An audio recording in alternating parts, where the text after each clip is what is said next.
Already done already. Then the Lions win, dog. I mean, I couldn't believe it, man.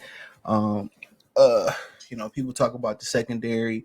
I remember the Eagles made it to the championship, if y'all remember, and all they secondary was decimated. They dominated up front. Um, Baker, Baker played a good game. I'm a Baker Mayfield fan. Ever since he planted the flag in the middle of Ohio State um, field, and then Ohio State out here spending money like it's going out of style and shit. Y'all see all the money Ohio State throwing around at recruits and all that stuff? That shit is wild. But nonetheless, uh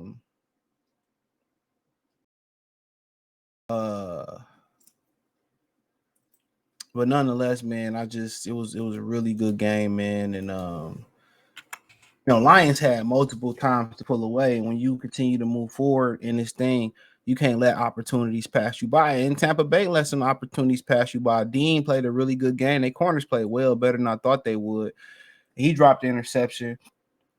And I just think, it took Ben Johnson a while to really find his groove. And I just think the game plan was probably to ride the veteran David Montgomery. But Jahmyr Gibbs, he got to get more PT. And I understand a lot of people not want to put a rookie in there. And kind of when you secure in the game, you want David Montgomery in there, not just for the power aspect of things, but you want David Montgomery in there from a situational point of ball security. A rookie is still a rookie. You want David Montgomery in there because of ball security. Okay. That's what you want David Montgomery in there for, ball security. But Jahmyr Gibbs, he's starting to catch the ball a lot better.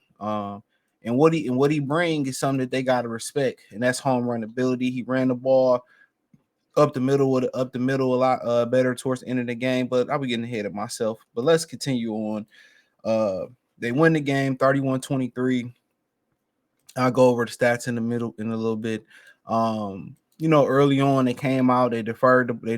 Well, they won the toss and gave it to Tampa. I didn't like that. And today their defense was king. And today they also got a touchdown in the third quarter, which that rarely happen. But nonetheless, man,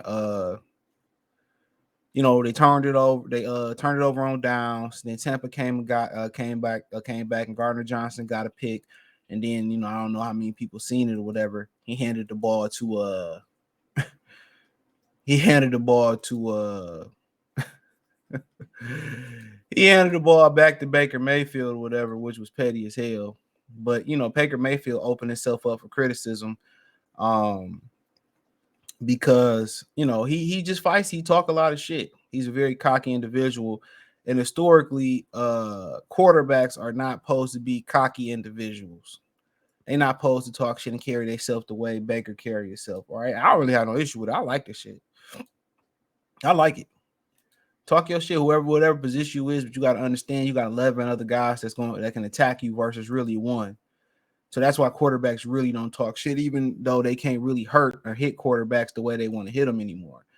Then we turned around, and I believe we turned around and we ended up changing field goals in the first quarter, which could have easily been a pick by Dean. You know what I'm saying? He dropped it.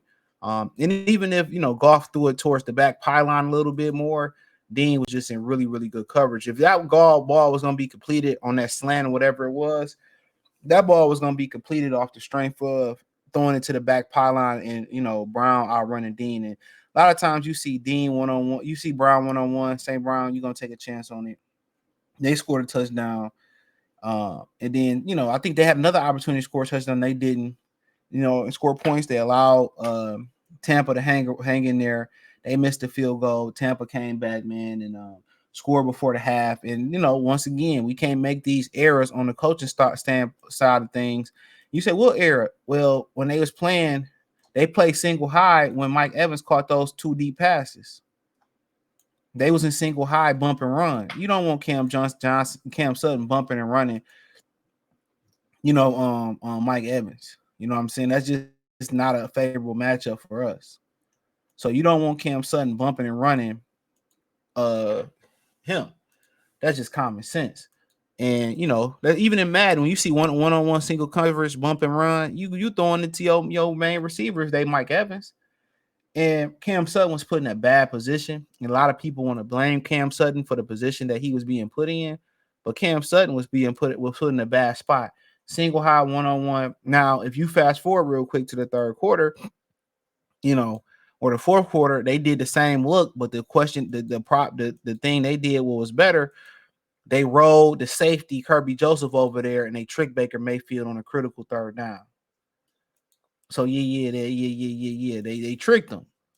So they ran the same coverage, then rolled over to his side. So they gave the illusion of one-on-one and rolled Kirby Joseph over. So that was smart. Um,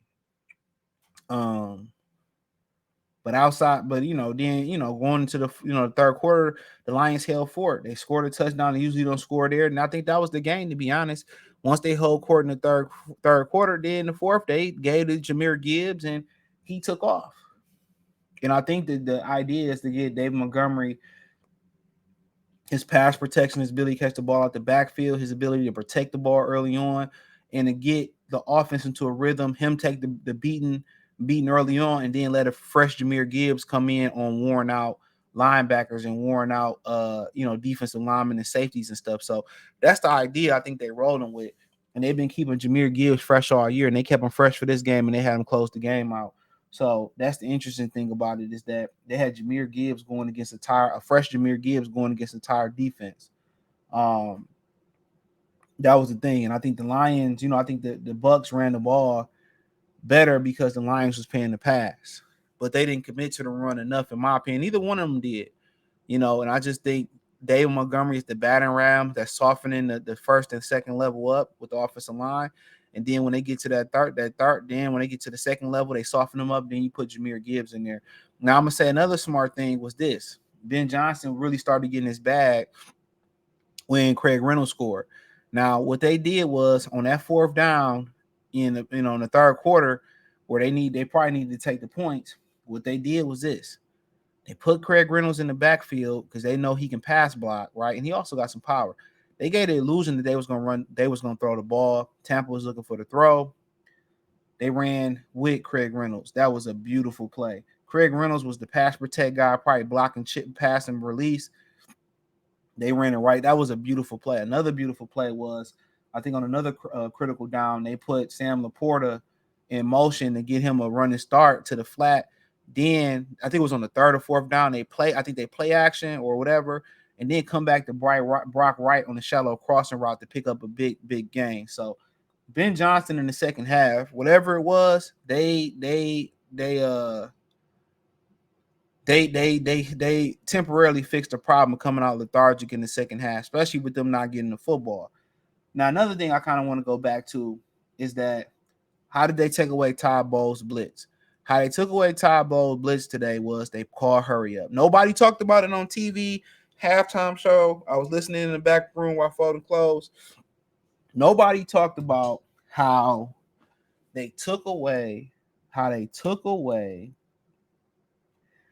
the blitz. They went hurry up. And I said that maybe coming out in the second half, they need to go into a hurry up offense. They went hurry up. So they went hurry up and they took away Tampa Bay's ability to blitz. So, to get those blitzes in, you got to get the right personnel in. You got to get people in the right coverages and all that type of stuff. And they did a great job of taking away the blitz. They're taking away the blitz by calling a hurry up offense. Nobody talked about that on TV.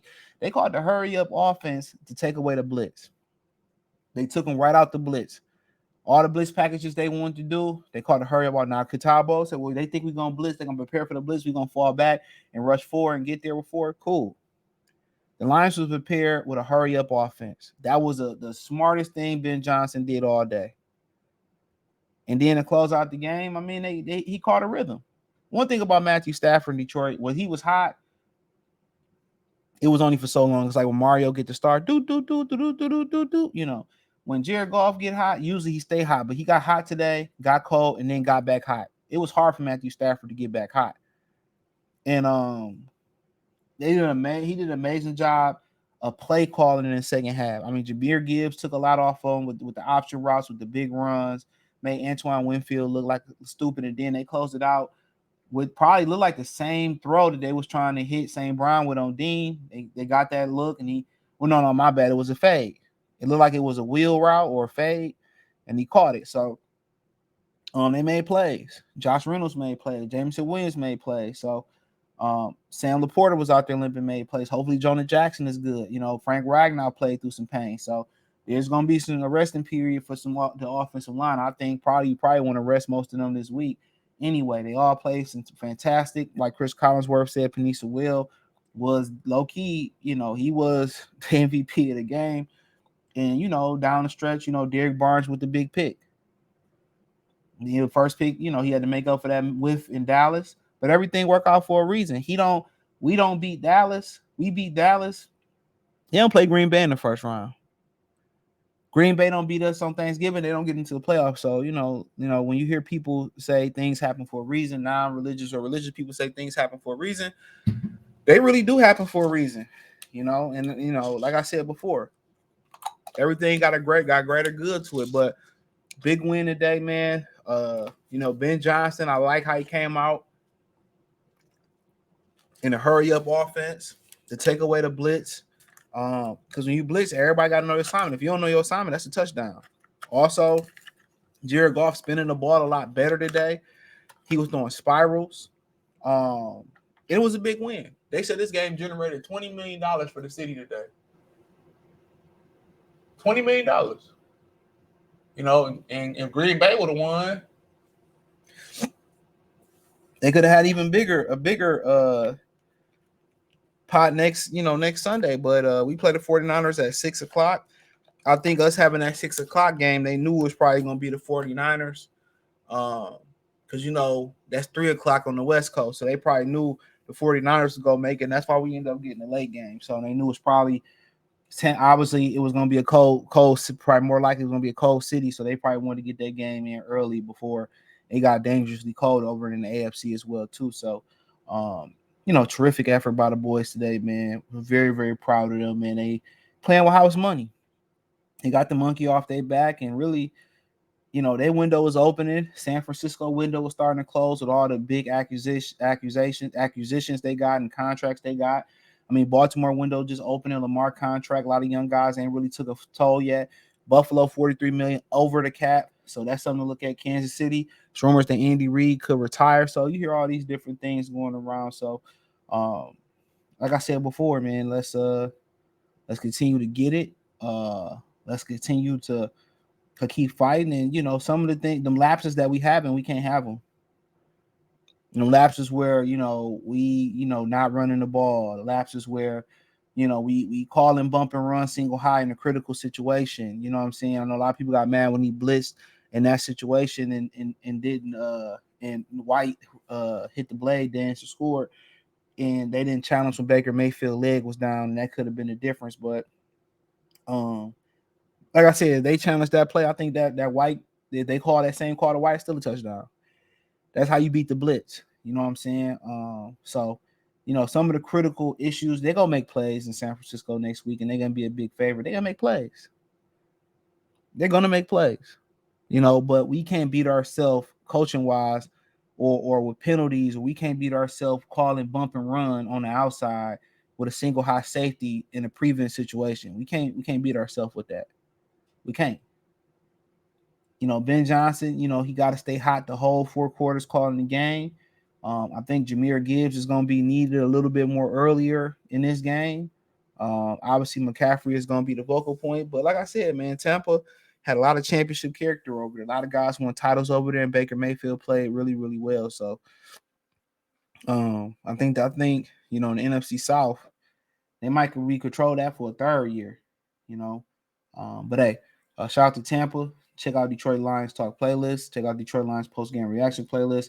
Lions win 31-23 over Tampa. They advance to the NFC Championship game. This don't happen every day, so enjoy it. Hit the link tree.